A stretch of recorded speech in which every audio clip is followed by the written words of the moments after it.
Okay. Good morning, everyone, and welcome to the Global Insurance Symposium. We are so thrilled to have you here. I'm Terry Vaughn.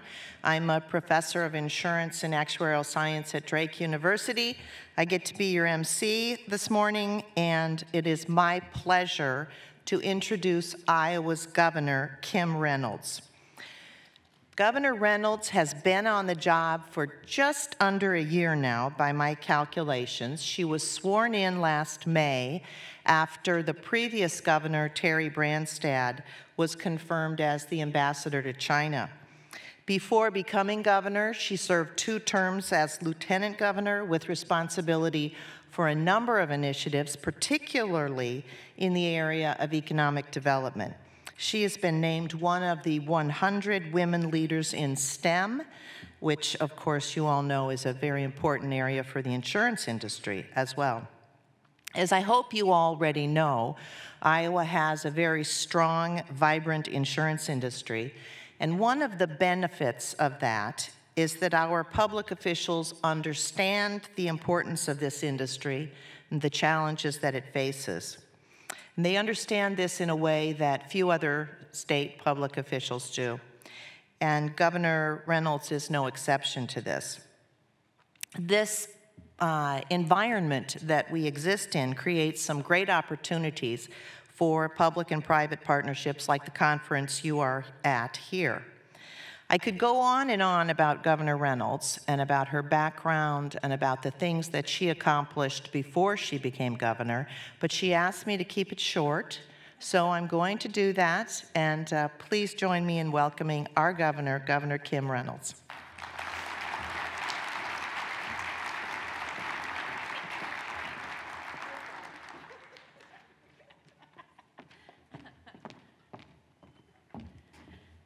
Well, thank you, Terry, for that very nice introduction, and thank you for the important role that you've played in the insurance industry as a former commissioner of the insurance division. So thank you very much, and thank you for continuing to be a leader in our great state. I also want to thank Commissioner Omen. He is doing a great job. I appreciate your leadership for the division and all that you do to continue to move it forward. So thank you for your great work.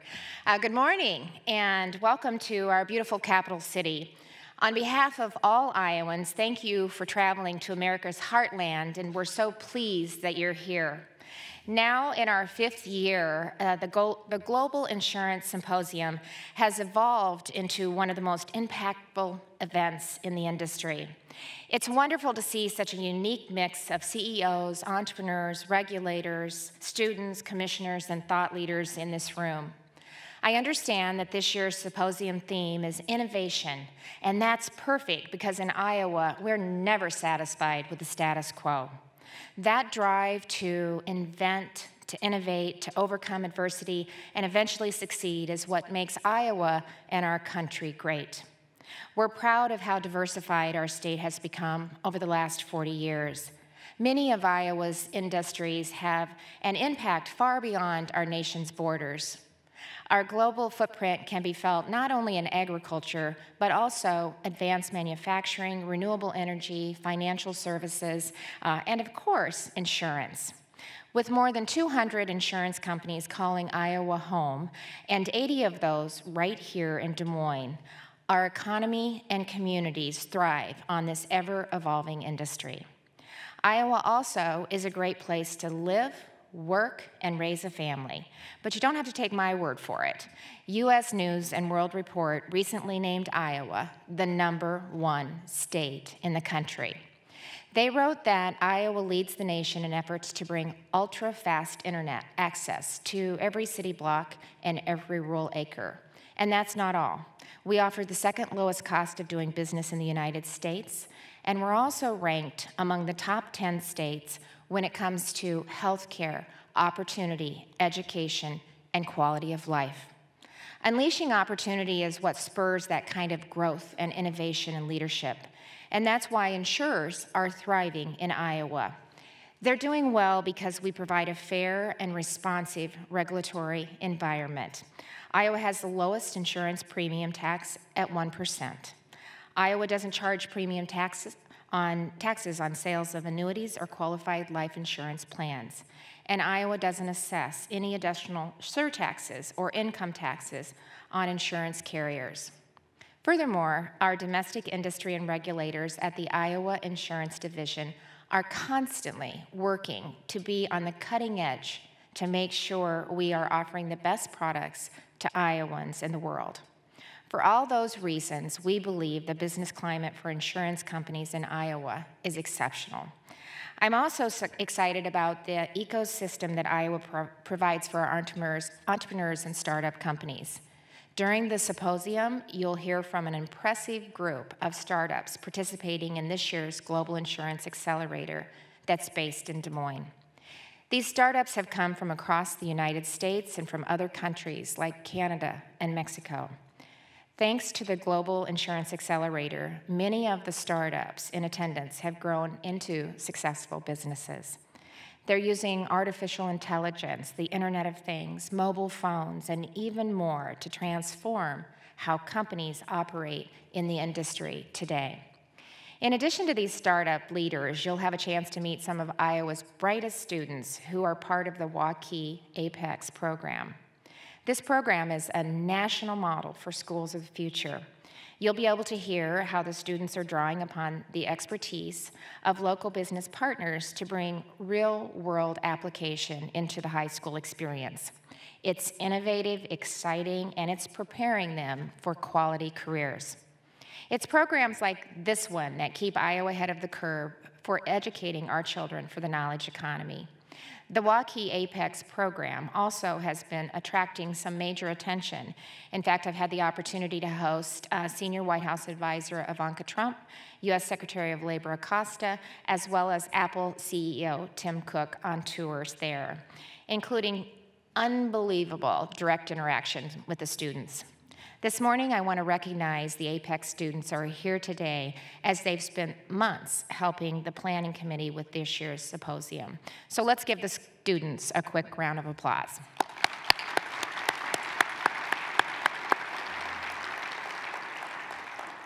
As you go outside of these doors, be sure to check out the students' smart home exhibit that showcases many Internet of Things devices. Take a quick look at the smart home technology, which is partially powered by the electrical system put together by the students. There's no doubt in my mind that the future of Iowa and our country is bright when you see what these young people have accomplished so far. Lastly, I hope you leave today's event with new connections, fresh ideas, and a greater understanding of the innovation driving the insurance industry forward. I also encourage you to get a taste of what Iowa has to offer while you're in town. If this is your first time to Des Moines, find someone local and ask them for suggestions on places to eat, shop, or relax. Our friendly residents are just one of the many reasons that we've earned the reputation of being Iowa nice. So thank you again for participating in the 2018 Global Insurance Symposium. We're so happy to have you here and to visit our great state. Have a great event and a great day. And thank you so much for all that you do. Thank you.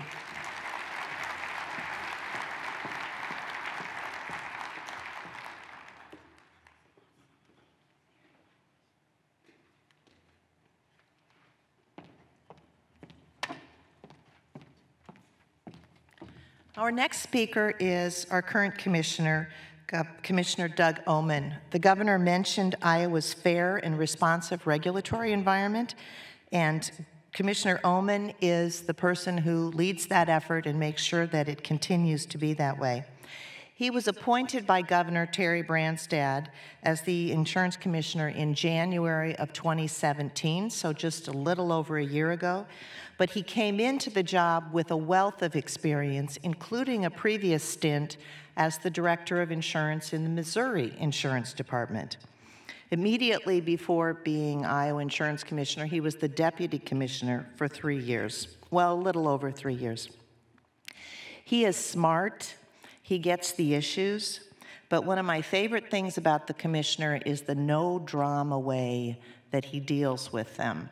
And I think this is something that comes with the wisdom of having been there and done that. And I love watching how he speaks and communicates to the people of Iowa the challenges that we're facing. So please join me in welcoming our Commissioner, Doug Omen.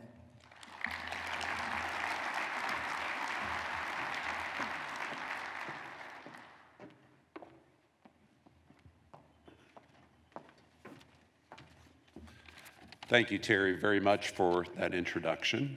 And good morning to all of you that are here. Welcome to the Global Insurance Symposium, and welcome to Iowa. As more than 600 of us are gathered here today, it's important to remember where this started. Like most great ideas, like many startups, I would say it probably started, and in fact, I think it did start on a bar napkin. Then Commissioner Nick Gerhardt and Jay Byers of the Greater Des Moines Partnership, I think probably formulated this plan over some good Iowa brew as they looked forward into the future and tried to devise a method by which we could bring people together from different perspectives, that is, innovators, regulators, the business community, insurers, those that are in academia, to gather together for the purpose of trying to find ways to make our industry better. And I would suggest that probably some of the best work that was done in the very early stages of this process by Nick and Jay. So thank you to them. Here in Iowa, we are Iowa nice. As it happens here, people pitched in.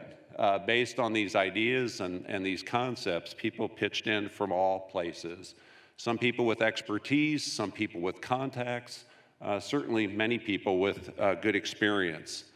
Some donated funds, but as you look around, you can see these individuals with an idea made a small idea become a good idea, which then became a big idea. And so here we are now at our fifth year of the Global Insurance Symposium. So we are now bearing the fruit of some of that hard work that continues here in our state and now throughout the world. Working together is really important as part of this symposium. I would suggest you turn to your left. Sitting next to you, that person there, she is likely a high-level industry executive. Turn to your right. He is likely a startup founder, or she is a venture capitalist looking to innovate a product to help consumers. In front of you is likely a regulator, someone working within our state-based system to allow for the types of innovation that will serve consumers. And behind you is probably someone from an entirely different country with maybe a different perspective and a different way of addressing problems with a lot of good insight. Here at the Global Insurance Symposium, we can all learn from each other. I would suggest that working together here, we come together for the common purpose of trying to make things better for consumers. Because when consumers win, companies, startups, and venture capitalists all win. And regulators win too. As you know, insurance is a highly regulated industry. And I'm still a prosecutor at heart. And don't get me wrong, I like enforcing the laws. But enforcement is not the goal. A working, innovative, competitive, and consumer-focused environment where consumers win is the goal. So to that end of helping companies, startups, and venture capitalists be in compliance at the outset of innovation, we further that goal. And that's what this event is all about. Conversation, connecting on important issues happening now, important issues that are happening before us today, but also issues and developments and innovation of tomorrow. So let's look forward to the future. And as part of that, I would like to repeat the acknowledgement of the governor with regards to the students that are in our midst. The Waukee High School Apex is only a part of what we need to do as an industry. But certainly, these are aspiring professionals looking for experience to make our world a better place. And so I would encourage you to seek out those individuals, not just here at this meeting, but similar individuals within your own communities, because those are the individuals that we will be looking forward to in the future to lead.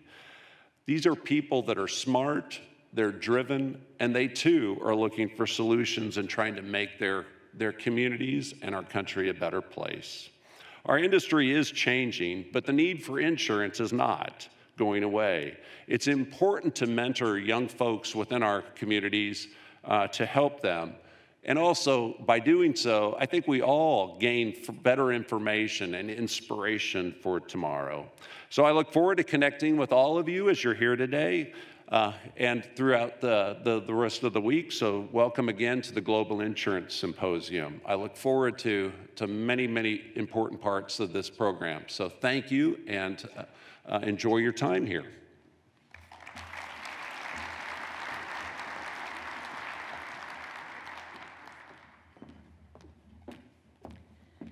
Thank you, Commissioner. Before I introduce our next speaker, I should also say welcome to the Waukee Apex students, but I also have to say welcome to our Drake students. There are about 10 of those who will be here off and on, and I suspect there may also be students from some of our other universities, particularly University of Northern Iowa, University of Iowa, and Iowa State. So please look for them and welcome them as well. Our next speaker, we are so excited to be able to introduce Robin Kiera. He is one of the leading influences in insurtech and fintech in Europe. He's always on the outlook for the next big thing, and he comes into this work as an academic. I appreciate the liberal arts background that he brought into this. He started off with a doctorate in history and spent 10 years then in business, both large traditional businesses as well as startups. And through that process, developed a passion for digital change and decided to devote himself to that subject. So he combines his experience to lead large transformation processes in the insurance industry with digital projects and business models. He is going to share his experience with us. He's widely published. He speaks frequently. He moderates. He's well known. And we're thrilled that he was able to join us for this meeting. Robin, would you please come up?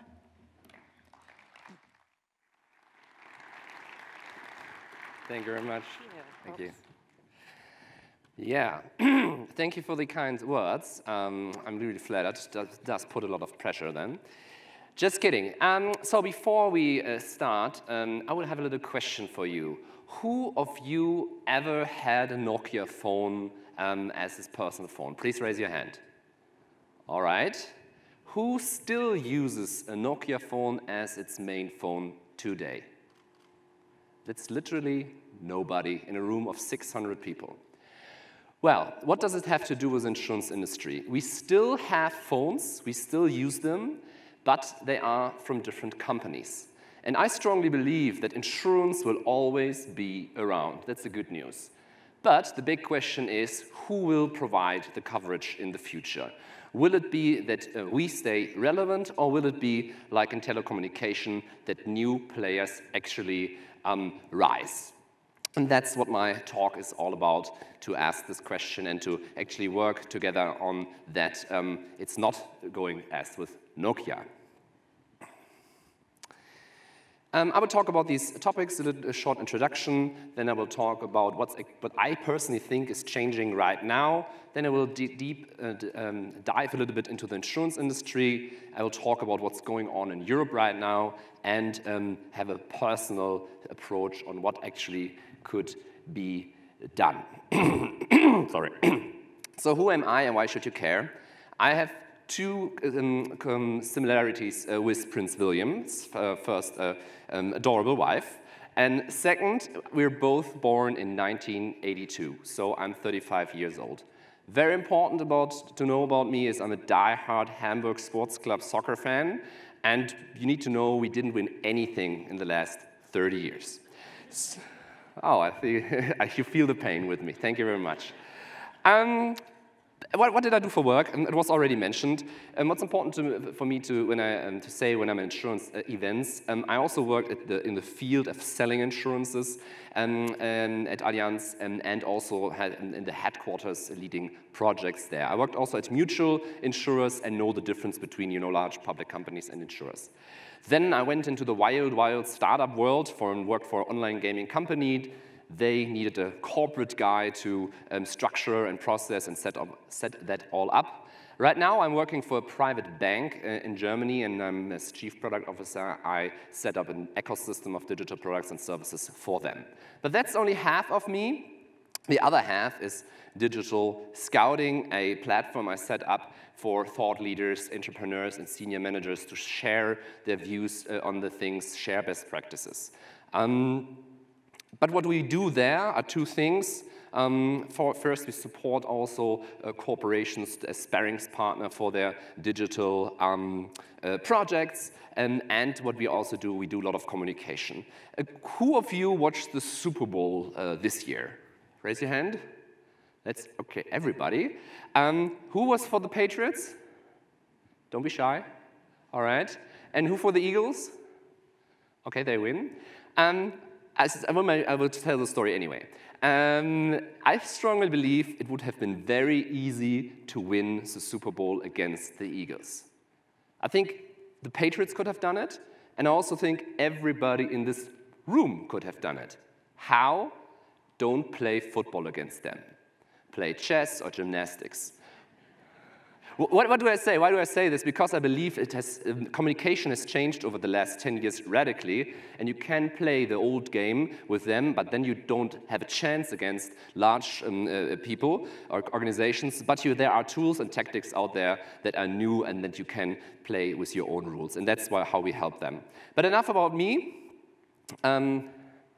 Who would be a better expert to talk about digital transformation, AI, blockchain, and all the beautiful stuff than my 95-year-old grandmother?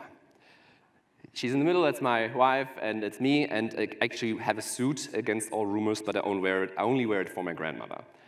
So, what does she say? She asked me, what do you do when I talk about self-sustaining algorithms and setting up ecosystems and products and apps and services and Siri skills and whatever? And then at one moment, she was very polite and let me talk. And then she said, do you actually know that in the city I grew up in when I was young, there was not a single car?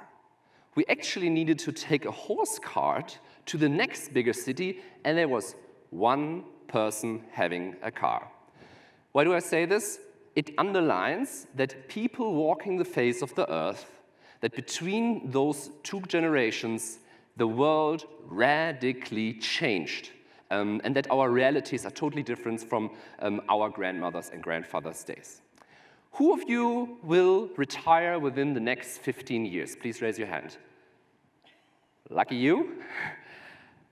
Everything we talk today about, it may be on social media, may be on conferences, may be in books, every technological topic, for example, AI, blockchain, and so on. All of this did not exist 15 years ago. And also the big companies we're talking about right now, Google, Facebook, Amazon, Tencent, Alibaba, all these companies did not, in their form and dominance of today, exist 15 years ago. So even for those that see pension around and retirement around the corner, this means everything is going to change at least one more time. What's important to underline, and I'm a historian by trade, so forgive me for this slide. I strongly believe that this is the result of a historic development. And in every innovation we saw in the last 200 years, may it be steam engine, electricity, data processing, we always had the same debates, which were, will this technology work? What does it mean for our industry? Will it affect our industry? Or will it go away? And I strongly believe the internet, mobile internet, and all the topics we talk about today, they won't go away because it's a logical consequence of history. But what does it have for an effect? Well, I think customers that are used to receive through tech companies like Amazon or others, seemingly services and get next-day delivery, they are not willing to wait for a policy or a claim regulation for 8 weeks or longer. And what we also see, we see an explosion of data. If we look at the data humankind produced over the last 10,000 years, from the first writings and pyramids to actually my phone right there, collecting data right now, 90% of that data was collected in the last 2 years. What does it mean? This means that it does not take a winner of a Fields Medal to understand if you have an industry that is based on risk analysis and data analysis and you have an explosion of data, that actually is going to change our industry. What we also see is an acceleration of adaptation of new technology. Electricity needed to reach 60% of the US population 85 years. The smartphone needed 8.5 years to reach the same. And there are a lot of other examples that show that new technology are accelerating and adapting. But I think the most important thing is that I strongly believe that technology, what we see right now, and the change in customer behavior and the other topics, that they lead to a leveling of the playing field. Right now, everybody in this room is more powerful than every director in Hollywood. Why? Because you have this thing in your pocket, and with this thing, you can produce content and that you can distribute to people around the world for free. And we know stars on YouTube that make more than insurance CEOs, and I think this is the communication part. But I see, when we see new digital insurers arise, that the setup costs, not from a regulatory standpoint of view, but from a technological standpoint of view, that it's a fraction of what it has cost 10, 20 years ago to set up a new insurance company. But how does disruption actually look like? You have a serious, great industry, and they are growing considerably over time. And then this happens. A challenger arises with a new product, but especially in industries where it's hard to acquire new customers, you see quickly consolidation and a relief under incumbents. But the problem is that a few of the new participants in the market slip through your fingers, and they continue. And in this moment, actually, you are already in trouble. Why? When they are able to grow as fast as you do, but with a fraction of internal costs because they don't have legacy and history, they can cause you a lot of pain. If this happens, that they grow faster, a lot faster than you with a fraction of the cost, actually, well, you're in deep trouble. Especially in most of the cases in other industries, this happened to a lot of incumbents. And this is actually the same process that has happened over the last 100 years in different industries. What kind of effect does it have? I talked already about Nokia. 11 years ago, Nokia was the king of cell phones. In November 2011, and history can be ironic, Forbes magazine announced that they're the king of cell phones. In the same month, a almost broke, or almost several times almost broke computer company from Silicon Valley, they were had the audacity to move into a complicated industry, the cell phone industry, and released the iPhone. Between this picture and this picture, Nokia being sold for a fraction of the value it had only 5 years earlier, only 5 years passed. So what I say, nobody is too big to fail anymore, and it can go fast nowadays. But again, what does it have this an effect for the insurance industry?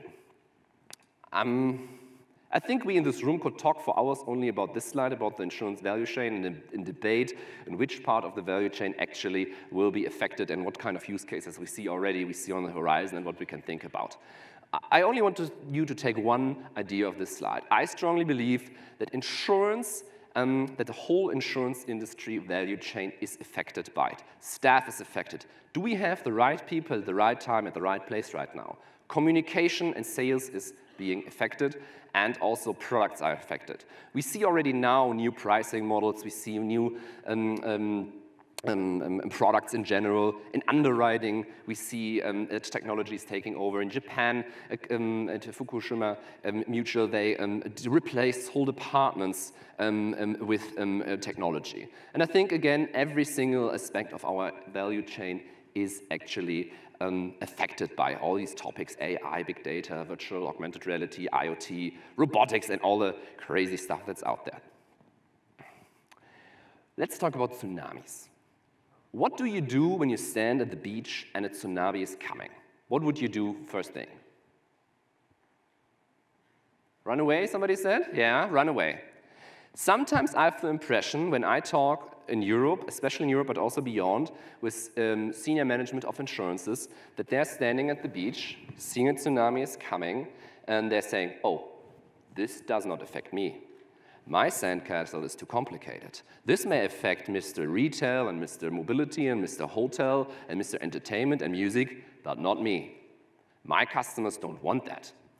And I always say that's totally okay to have a romantic view on technology. It's totally okay. And by the way, I had a chat with a owner of a large insurer in Europe a few months ago, and he said, oh, I don't like Facebook, I don't like WeChat, I don't like this technology, I don't like this and that. And I say, because when I'm sitting with my kids at the dinner table and they're on their phone all the time, and I say, that's okay to have a private, romantic view on technology.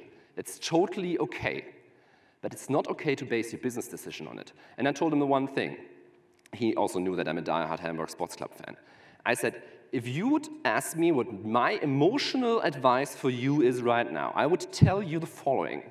Become a member of Hamburg Sports Club, advise all your marketing budget to my club, and we will win the first championships in 30 years within the next 5 years, I swear to you. And we will go to the mayor's office where the team is then presenting the cup, and we have the biggest party you can ever imagine, and it only costs you about $1 billion.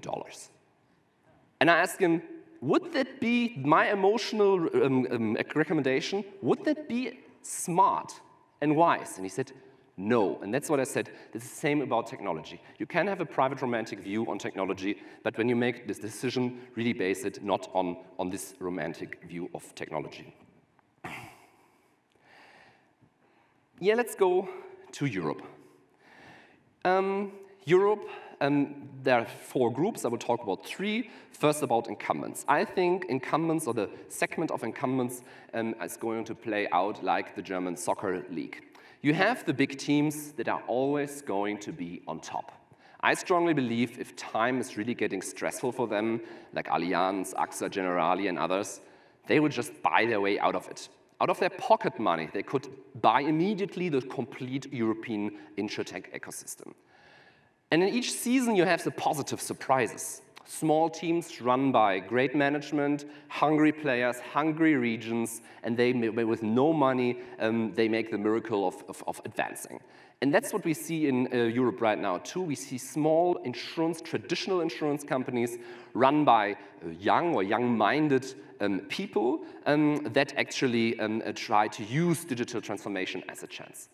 And then you have I always say, the Hamburg sports clubs of the insurance industry, traditional houses, gigantic history, gigantic cost structure that are actually about to implode.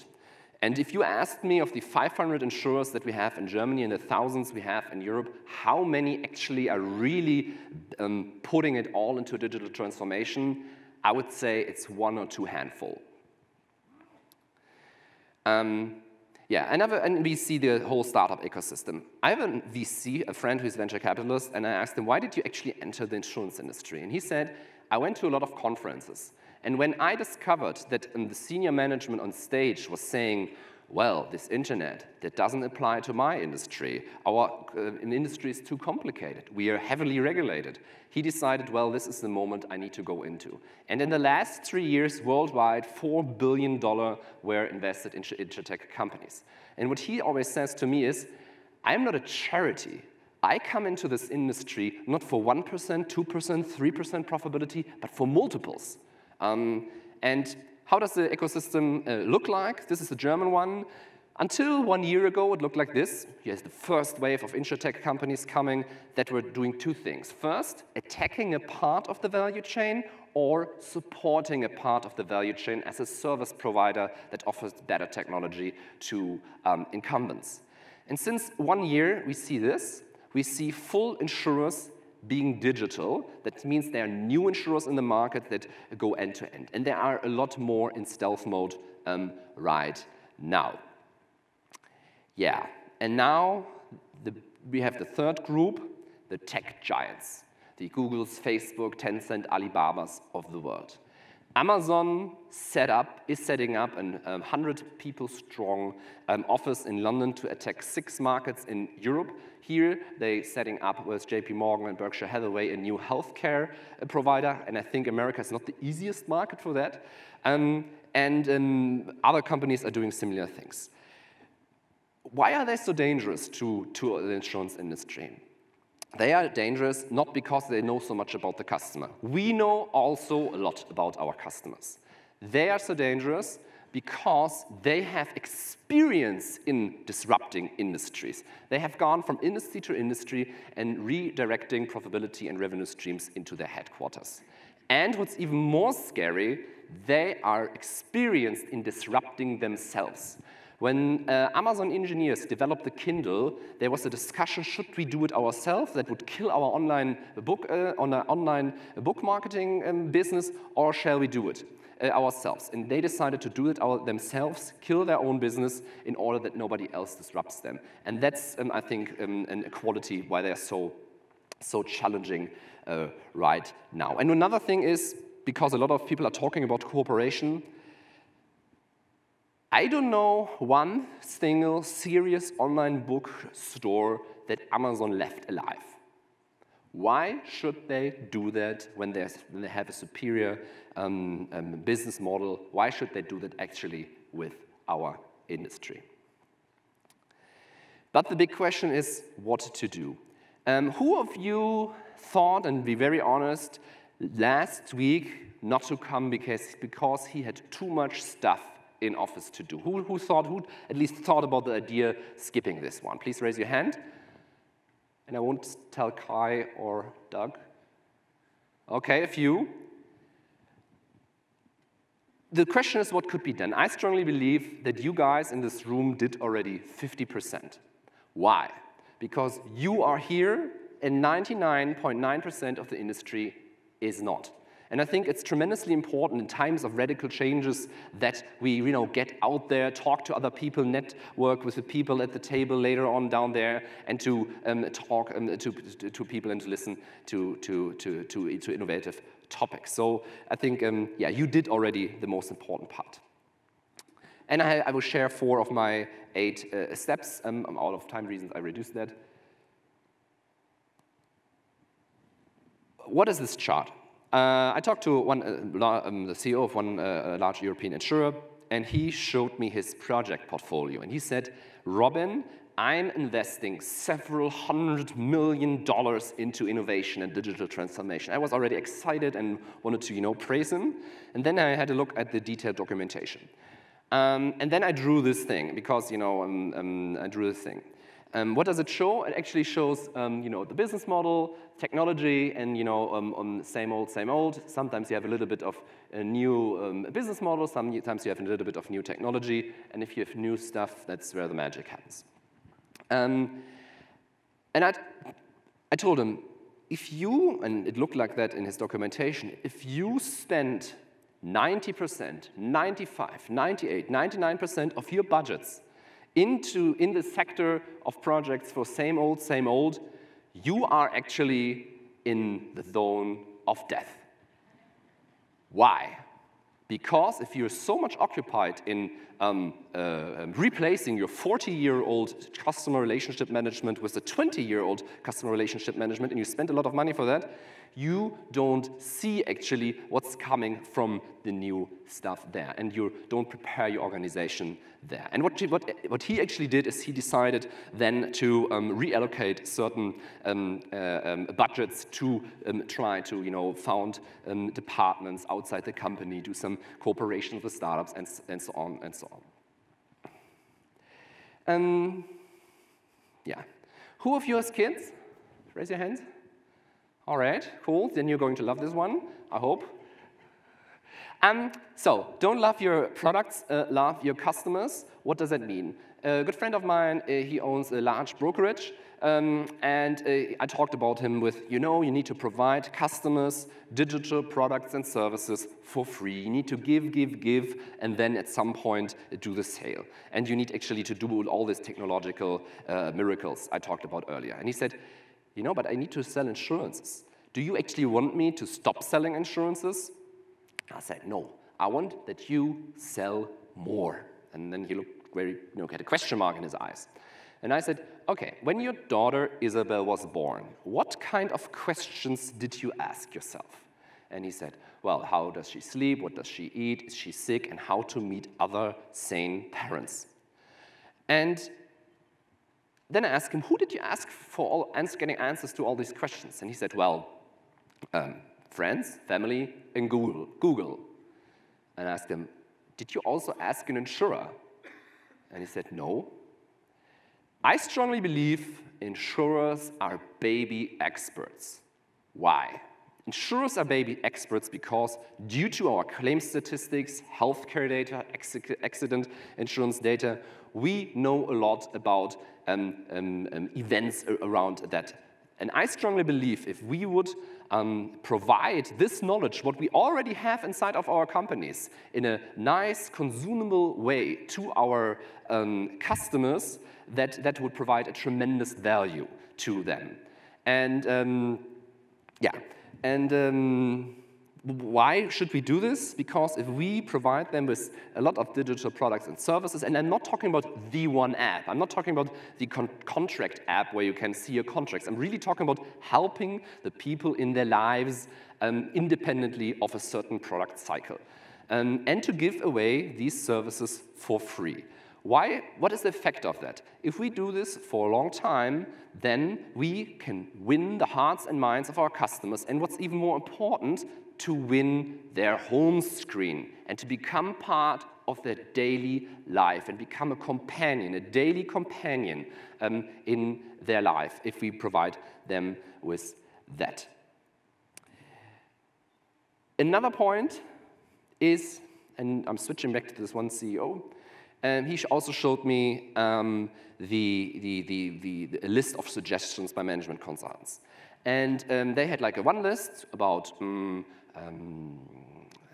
regular topics and suggestions they were suggesting, and that was okay, accelerating processes and structures. And they had a list of out-of-the-box ideas. And I was actually getting a little bit emotional there. Why?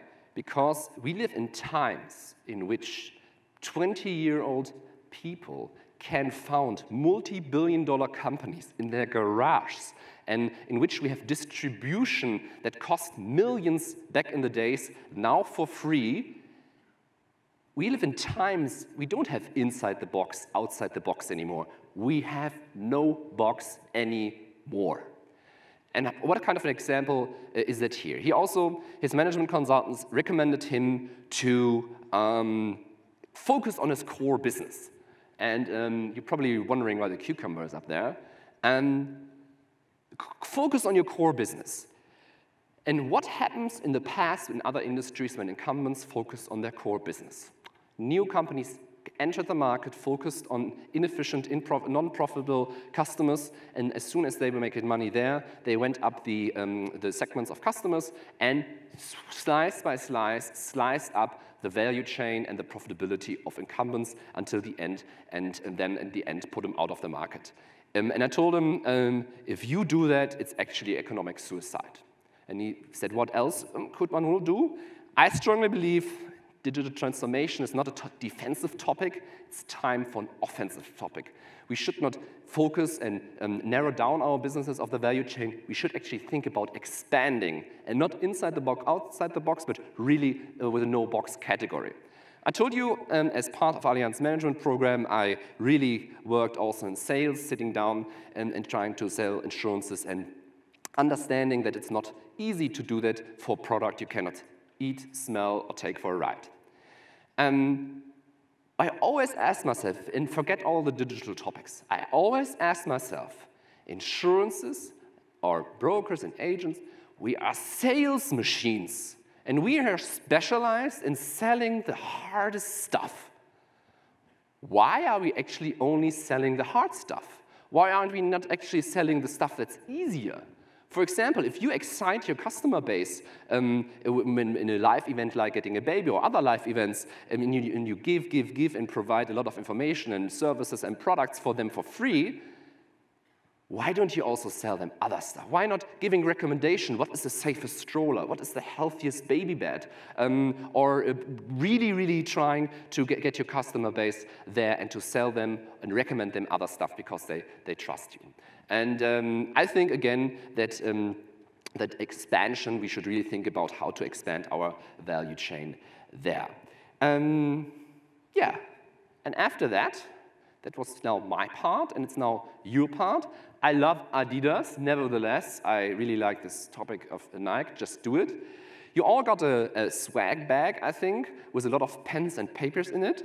And my question to you would be, take 1 minute time to think about, and you probably got a lot of ideas already, what could you do after the keynote, with what kind of result, what could you do this week, and what could you do this year to use the opportunities for digital transformation. So take your time, 1 minute, and if you like, you can write it down.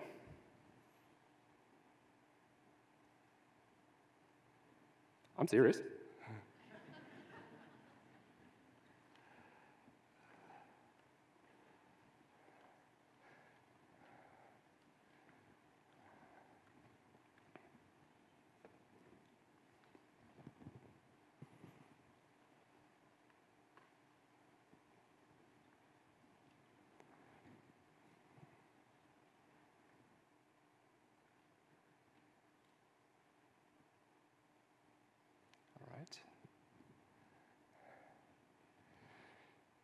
Okay, minute is over.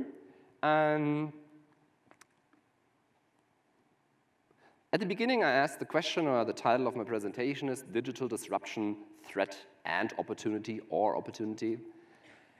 And what do these three garages have in common? You probably all know that. In these three garages, the big multi-billion-dollar tech companies that dominate the world right now were founded. Everybody in this room does not work in a garage. This means that everybody in this room and every organization that you represent have a better chance than those companies in those days when they started. And we all know the tactics and methods and tools to grow, to expand of this industry. And I have to say, when I outside of Hamburg Sports Club get emotional about insurance, sometimes I really wish or dream of a future of insurance in which we provide our customers digital products and services for free in the moments they need it, tech-driven, individualized, to really deal with their desires and wishes and fears and win their hearts and minds and home screens of their gadgets and become a trusted partner in their daily life in order then to help them with their personal and business topics. The tools and tactics are out there, and I strongly believe if we would do it as an industry, we would be unstoppable. Thank you very much.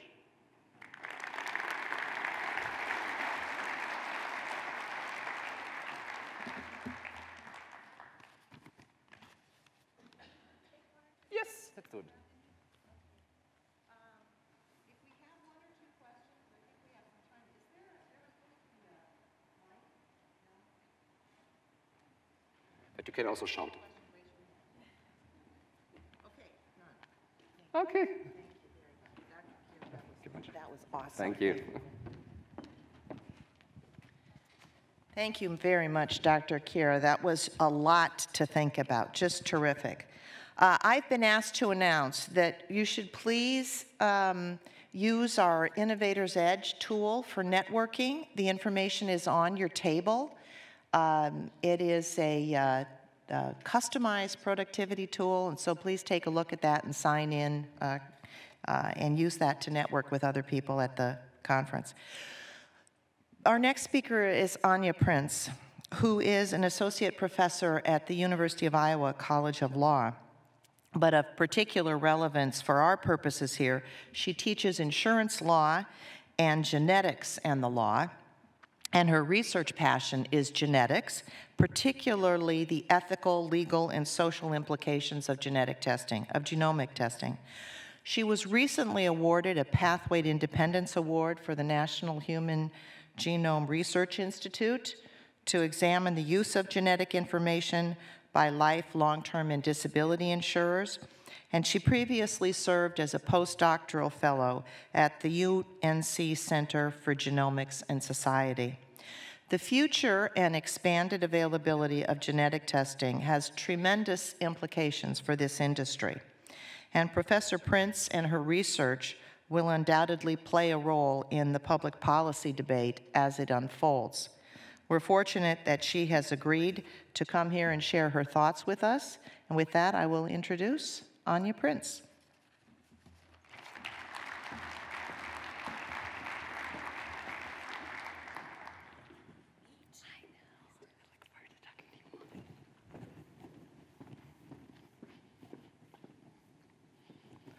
Hello. Thank you so much for having me. I think another title of my talk could perhaps be The Resident Skeptic. I think I'm brought in here as the academic to think a little bit about what are some of the potential downfalls of using technology. I focus on genetic test results and genetic information, but think from the perspective of the consumer side. As Terry said, I'm funded by the National Human Genome Research Institute to particularly look at how insurers use genetic information. And so I'm in the third year of a 5-year grant from the organization. So 10 years ago, almost exactly, in May, I think May 23rd, 2008, President Bush signed the Genetic Information Non-Discrimination Act, or GINA. And this bill prohibits health insurers, covered health insurers, and employers from discriminating on the basis of genetic information, right? So health insurers can't take into account family history or genetic test results when underwriting. Keep in mind, this was prior to the Affordable Care Act, so a big deal in the industry. And there's a lot of debate about whether this was needed, whether GINA is a good thing. I come from a consumer advocacy perspective, and from that perspective, this was heralded as the first civil rights bill of the 21st century. Right? From another perspective, it could be that this was a solution in search of a problem. Right? That's another quote that was given from GINA. But one of the big discussions in GINA is that it does not cover other types of insurances. So the federal law does not cover life, long-term care, or disability insurance. Indeed, it doesn't cover mortgage insurance, auto insurance. But these are the 3 big ones that the patient advocacy and the patient community groups are concerned about. If I go and get a genetic test, what happens to my insurance? Right? So from that perspective, we have this debate of should these insurers be allowed to use genetic information? So just curious, how many of you think that these insurers should not be allowed to use genetic information? All right, we got a couple of hands in here. How many think insurers should be able to use genetic information? A couple more. Interesting. So I gave this talk to a room or a similar talk to a room of genetic counselors and geneticists. There were about 400 people in the room. And nobody raised their hand to say that insurers should use this information. Everybody just about raised their hand and said that it should not be allowed, right? But a lot more disagreement in here than I thought there might be. So what are the arguments on both sides, right? From the insurance perspective, if you know that you have a genetic risk, so I'm mostly talking about predictive genetic testing here, right? I'm a healthy adult, or somebody's a healthy person. They might have a family history of a disease. They go and they get a genetic test, and they find out that they have an increased risk of something, right? So predictive testing. So they come into the insurance market with a known risk, right? Might be known to them, not the insurer. And so the argument is, yes, insurers should be allowed to ask about that so that we can assess actually fair prices, so that we can say, you're coming into the market, you have this risk, and so if you have a really high risk, your premiums are going to go up. That's what's fair. And also, if an insurer can't get access to that information and somebody did a direct-to-consumer test and knows that they have an increased risk, we have concerns about adverse selection, right? If too many people do that and the risks aren't, the premiums aren't assessed properly, we could have adverse selection, and eventually, you know, if all continues to go into the death spiral, the dreaded collapse of the insurance industry, right? Not good for society at large, not good for insurers, not good for consumers. But on the other side, there's also arguments that insurers should not be able to access genetic test results, right? One is just concern of access to insurance. So people can't control their genetics, at least not yet. We have gene editing technologies coming down the pipeline, but I won't talk about that today. I'm happy to later on. It's really fun. But what happens if you were just born with a genetic predisposition to something, you can't control it, and all of a sudden, there's a group of people who can't access insurance markets? What does that do to our society? What does that do to access to insurance, right? There's also just concerns of privacy. How much information should insurers be able to have access to? People really think that there's something special about genetics, that genetics tells them, you know, tells people about you. It's individualized, but it also gives information to family. And so do we want to be able to have insurers have access to all this information? But the one I want to focus on today the most is this fear of genetic discrimination. So imagine a woman, Cecilia. Her sister, they have a family history of breast and ovarian cancer. Her sister just takes a genetic test, and her sister gets a positive result in a BRCA1 gene. Right, so BRCA1 and 2 are genes that are associated with increased risks of breast and ovarian cancer. You have about a 50 to 80% women who test positive have about a 50 to 80% increased risk of breast cancer, about a 30 to 50% increased risk of ovarian cancer, right? So Cecilia sees that her sister is tested positive, they have a family history, she's at risk. She says, I don't want to go out and get tested because I'm worried that I might not have access to insurance in the future. Let's say she's a healthy 30-year-old, hasn't yet gotten life insurance or disability insurance, right? Because of that decision, she doesn't have a genetic test. And then because of that, she doesn't have the information to go and get the preventive services. So for women who test positive for BRCA1 and 2, the recommended prevention is to get prophylactic surgeries. So you remove breasts and ovaries prior to getting cancer, after having whatever children and family planning you want. And that lowers the risk of cancer to below the general population, right? You remove all the tissue in which you could develop cancer. So if Cecilia decides not to get tested because of fear of insurance discrimination, she loses that opportunity. If she gets ovarian cancer and passes away, that's not just tragic for the family, right? That's also a loss for the insurance, who lost a potentially completely healthy person who would have tested negative, right? Or just somebody who could have done the prevention and actually been a client or consumer for a long time, right? And there's empirical evidence that people are not getting medically recommended genetic testing because of fear of insurance discrimination. There's also evidence that people aren't participating in genomic research because of fear of genetic testing. So if you ever participate in a genomic research project, you do informed consent.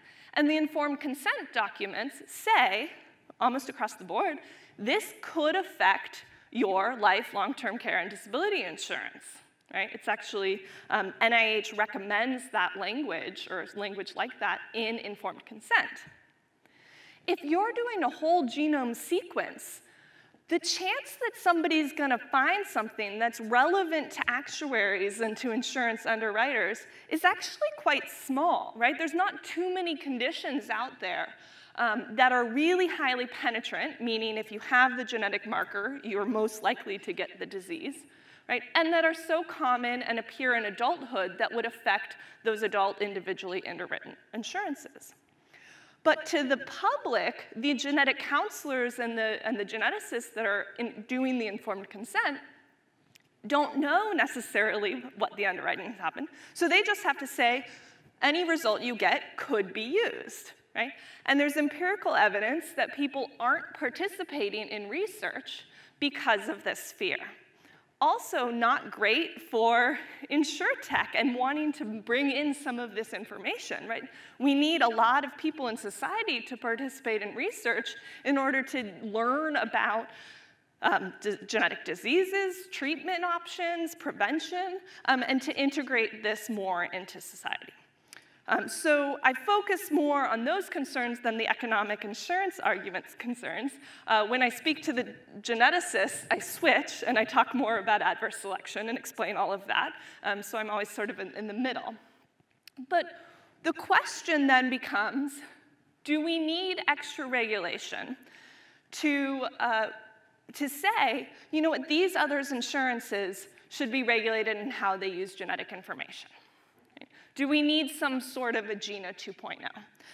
And so a lot of my research looks at what that regulation could look like, what intended or unintended consequences we could have from it. And so I'll spend the rest of the time talking about some of those policy options and examples of what's been done across the globe. So, of course, for any policy option, we can completely ban insurer use of this information, or we could completely allow insurer use of this information. I'm not going to talk about those too much because they obviously don't address the concerns of the other side, right? They don't address the adverse selection concerns if you completely ban it. They don't address the privacy and fear of discrimination concerns if it's completely allowed, right? So I'm more interested in what are some of the middle ground options. Can we come to a consensus or try to merge together some of those interests? So of course, in the US, one of our major ways of thinking about risk classification and underwriting is that there can't be unfair discrimination, right? So we have model laws or laws in a lot of states that say there can't be unfair discrimination. We have to treat people of equal risks equally. And I think this is really powerful in a genomics context, right? If you come in with a 50% increased risk of a really rare disease that occurs in 1% of a society, or has an actual 1% risk or 2% risk, right? Then overall you have a 3% risk. Sure, let's underwrite on the basis of that. Maybe your premiums go up a little bit, or you're still in life insurance classified at a standard rate, right? There's only going to be some of those really highly penetrant single gene conditions that might come into effect, right? The problem is there's a really big discrepancy between how consumers think about this and insurers think about this. So I mentioned I come from a consumer patient advocacy background. And I was working with a lot of people who were really scared of genetic discrimination. And they would go and do research, and they'd find these laws, some of which are specific to genetic information. And they'd say, Anya, it's great. My insurance company can't unfairly discriminate against me. And I'd have to say, no, the definition of unfair discrimination to you is very different than the definition of unfair discrimination to insurance companies. And it's perhaps no surprise that consumers aren't really trusting of insurance companies. And so to say, well, the insurance companies are going to determine what's actuarially justified, what could be unfair discrimination, doesn't necessarily help to assuage those fears, right? Those fears of genetic discrimination, the trusting. And there's been some anecdotal evidence of underwriting that hasn't necessarily followed this, right? So for example, I mentioned in the BRCA community, the recommendation is to undergo prophylactic surgery. And there's stories within the BRCA advocacy community, where I work with them quite a bit, of women who've had a prophylactic surgery. They've lowered their risk of breast cancer to below the general population, and then they've been denied life insurance. And it could be that they actually had some other risk factor, and that was the reason they were denied. It could be that it was actuarially justified. It could be that it wasn't actuarially justified, and it was just a misunderstanding or an underwriter who didn't take into account the preventive measures. But from the consumer perspective, it just breeds this distrust where they say, I am taking measures to save my life, and I still can't get access to that insurance, right? And so if we have unfair discrimination as our way of handling genetic information, we need to bridge this gap of understanding between the consumers and the insurers, right? There could be other options as well. So I'm going to talk about 2 examples of policy options that have been used across the globe. So for the first couple of years of my research project, I traveled around and interviewed people in Canada, Australia, United Kingdom, and Sweden. And I looked at their underlying social structures, their underlying social safety net structures, and I interviewed insurers, people in government, people in advocacy communities, academics, and people in the genetics medical community. And I asked, what policies have they looked at or implemented for how they regulate insurer use of genetic information, not in health insurance, because those health systems are so different, but in individually underwritten life insurance, critical illness insurance. And so these are some examples from that, right? So a couple of countries have either recommended or implemented is independent review. So this starts at the baseline of actuarial justification. Starts at the baseline of unfair discrimination. But it says instead of the insurers making that determination, there's an outside organization, a government body or an independent body that reviews that specifically for genetic testing. You could see that being in other pieces as well, but it has been implemented where an independent body says, yes, there's enough evidence that this genetic test can be used in underwriting. Right? So this puts in some trust from the consumer perspective into the system, and it brings clarity.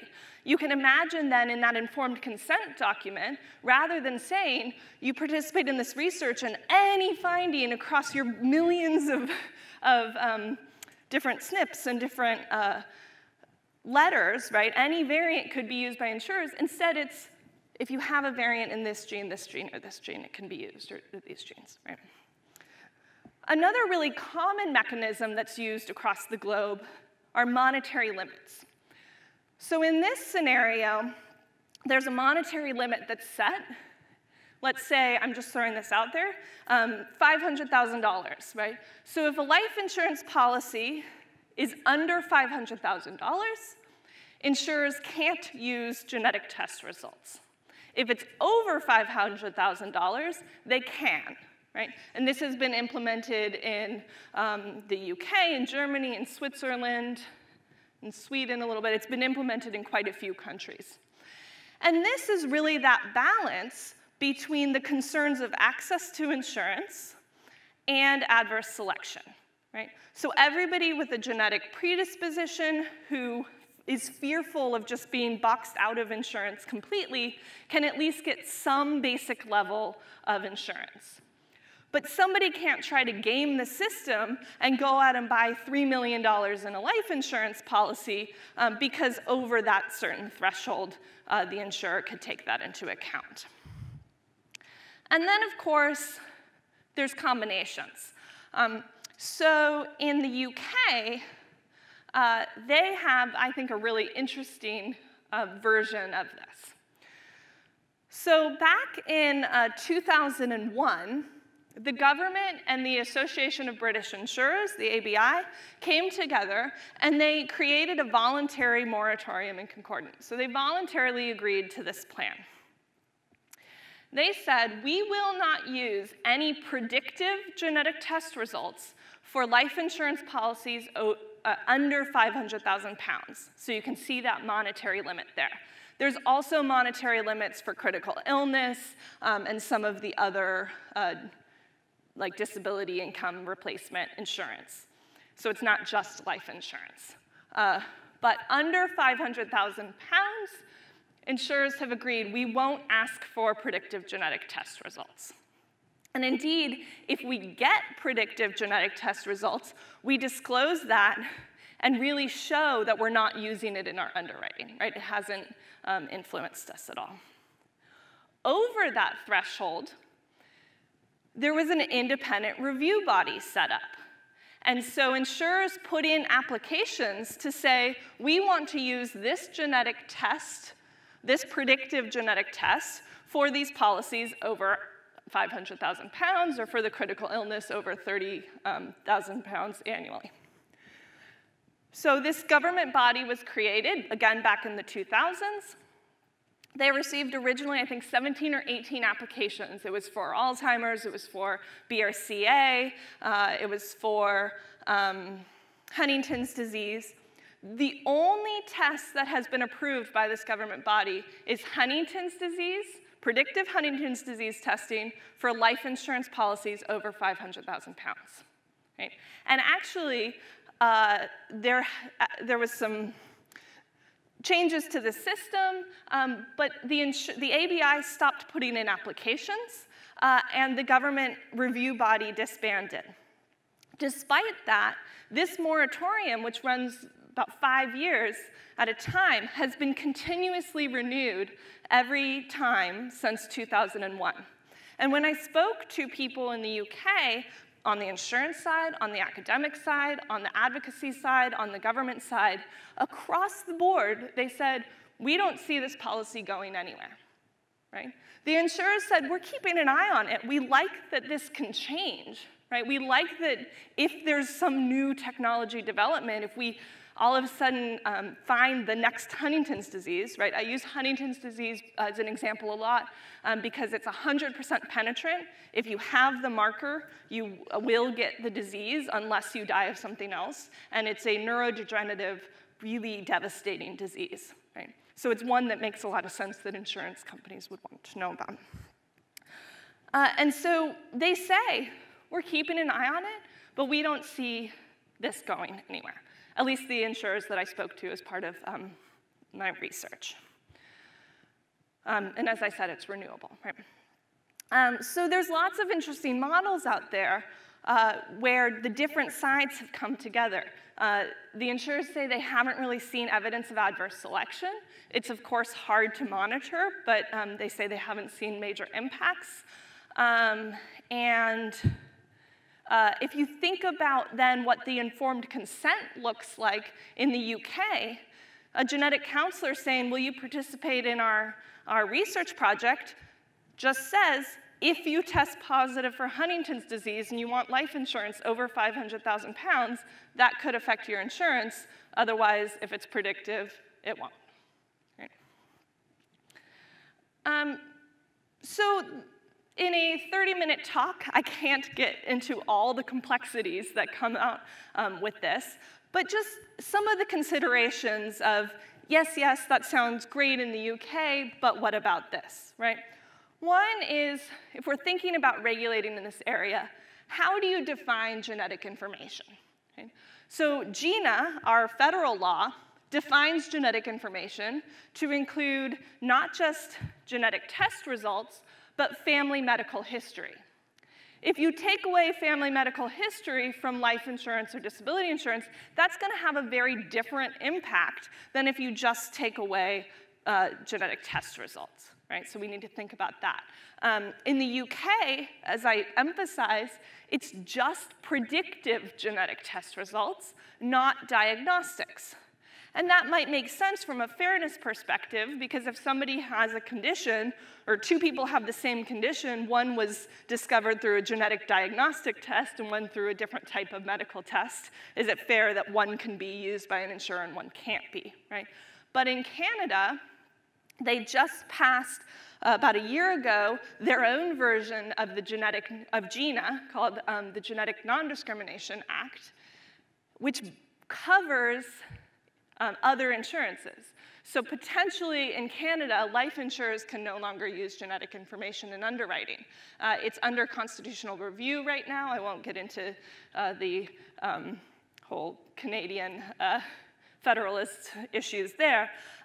But one of the big concerns for the insurers in Canada was that it includes diagnostic genetic tests. So it has a much different impact than if it was just predictive. One other policy mechanism that I looked at a lot was what mechanism do you use to implement this change? Is it legislation? Is it an agreement like in the UK where it was the moratorium that was agreed upon and it's voluntary? Or is there some sort of self-regulation and guidance? And one of the reasons that matters is because we're in a fluid system, right? As Robin just mentioned in his talk, things are going to continue to change rapidly. And so if we create a legislative fix that defines genetic information or genetic tests one way, or lists what tests can be used and it's very fixed, it could be that we come up with some new scientific discovery in the field of genomics. We are better able to understand environment-gene interaction, and all of a sudden that gives us greater risk prediction in complex diseases like heart disease. That's going to affect the insurance industry more than genetic testing in those areas do now, right? And so how do we create a policy regulation that has some flexibility in it, both for consumers and for insurance, right? And how do we take into account preventive measures? I gave that story of talking with people in the BRCA community who think that the preventive measures that they took aren't being taken into account. But preventive measures are always going to fall behind knowledge of risk. We learn about the disease risk first, then we learn about how to prevent it. And so how do we manage that balance where we build up the actuarial evidence of that prevention, but don't lose the trust of the consumers at the same time, right? And so self-regulation and guidance, one of the parts of my research was looking about whether that's more flexible for some of these, but also does it address some of the consumer concerns because it's self-regulation, right? So there's a lot of tensions in that. And then, of course, I had the picture for GINA 2.0 that's fitting the shapes into the blocks, right? Not all insurance lines are going to be the same. What works for life insurance or what works for health insurance is not going to necessarily work for a different market in a different state. The big example in genetics and insurance here is long-term care insurance and the APOE gene. The APOE gene is linked to Alzheimer's. Right, so people can go and find their risk about Alzheimer's, and in fact, for a while, 23andMe was not able to provide health information, but the FDA has loosened that a little bit, and so people can get that information from a direct-to-consumer test. Right? That is going to have a much bigger impact on the weaker long-term care insurance market than somebody finding out about a risk for cancer in a life insurance market. Right? And so we have to think about this in a different way, and I think have honest dialogues with consumers as well about what the actual economic impact will be. And the consumers merge lifelong term care and disability insurance together. Right? We need GINA 2.0 to fix all of those. Right? But I'm not sure that the regulatory solution necessarily should be the same. Right? We need to at least have a dialogue about what the impacts are and just what we're rating on, right? Are we rating on mortality or morbidity and how that's impacted? So I look forward to talking with you all for the rest of the day and the rest of my career just about these questions, right? As I mentioned, I kind of see myself as the resident skeptic. I'm really excited about some of the technologies that we're bringing into insurance. I think there's a lot of opportunity that's good for consumers and good for insurers, but I think there's a lot of reasons to say, are we doing this right? Are we implementing this the right way? And how should we regulate this? So thank you so much for your time, and I look forward to talking more.